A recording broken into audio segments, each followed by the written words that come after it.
नाशिकमध्ये आदिवासी शेतकऱ्यांचा मोर्चा आहे। नाशिक शहराच्या वेशीवरती हा मोर्चा आता पोहोचलेला आहे। जिल्हाधिकारी कार्यालयावरती हा मोर्चा धडकतोय। मोठ्या संख्येने यामध्ये शेतकऱ्यांनी सहभाग घेतलाय। सरकार मंगळवारी मोर्चेकरांसोबत चर्चा करण्याची शक्यता सुद्धा वर्तवली जाते। अधिक माहिती देतात आमचे प्रतिनिधी किरण ताजने। किरण, आदिवासी शेतकऱ्यांचा मोर्चा आता नाशिक शहराच्या वेशीवर पोहोचलेला आहे, काय सध्या घडतंय?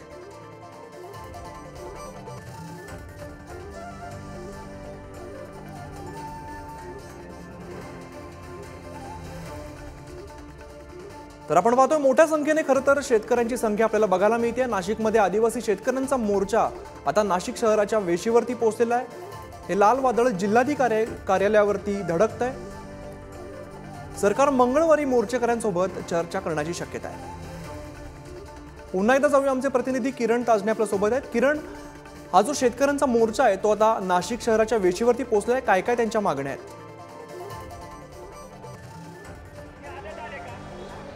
अमित, खरं तर गेल्या 3 ते 4 दिवसांपासून तालुक्यातील विविध भागातून हे शेतकरी नाशिकच्या वेशीवर येऊन ठेपलेले होते आणि आता आपण बघतोय की आदिवासींचं हे लाल वादळ अखेर जिल्हाधिकारी कार्यालयासमोर या ठिकाणी येऊन ठेपलेलं आहेत।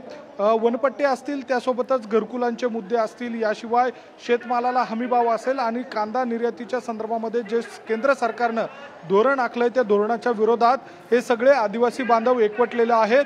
मार्क्सवादी कम्युनिस्ट पक्ष आणि किसान सभेच्या माध्यमातून हे आंदोलन या ठिकाणी केलं जात आहे। मुक्काम आंदोलन या नाशिकच्या जिल्हाधिकारी कार्यालयाच्या समोर होणार आहे। जोपर्यंत मागण्या मान्य होत नाही तोपर्यंत हे सगळे आदिवासींचं लालवादळ जे आहे ते नाशिकमध्ये या ठिकाणी मुक्काम करणार आहे।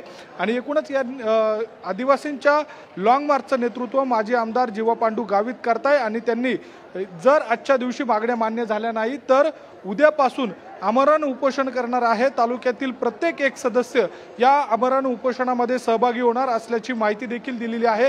त्यामुळे एकूणच सरकारला इशारा दिलेला आहे, सरकारने या मागण्या मान्य केल्या नाही तर अशाच स्वरूपाचं जे आंदोलन आहे ते अधिक तीव्र केलं जाईल, अशा पद्धतीचा इशारा दिल्याचं आपल्याला पाहायला मिळतं। त्यामुळे जे आदिवासी बांधवांची जी वाहनं आहेत ती वाहनं जिल्हाधिकारी कार्यालयासमोरून आपल्याला जाताना बघायला मिळतं। या ठिकाणी स्वयंपाकासाठी लागणारं जे सरपण आहे, ज्याला जी लाकडं आहेत ती देखील या ठिकाणी आणली जात आहे।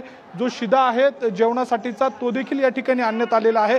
त्यामुळे एकूणच आदिवासींचे जे विविध मुद्दे आहेत त्या मुद्द्याला घेऊन अधिकच आक्रमक भूमिका या ठिकाणी घेताना आपल्याला पाहायला मिळतं। जवळपास 8 ते 15 दिवसांची तयारी करून हे सगळे आदिवासी बांधव नाशिकमध्ये दाखल झालेले आहेत। त्यामुळे नक्कीच मोठ्या संख्येने खरं तर शेतकरी आपल्याला इकडे बघायला मिळत आहेत। धन्यवाद तुम्ही दिलेल्या सविस्तर माहितीसाठी।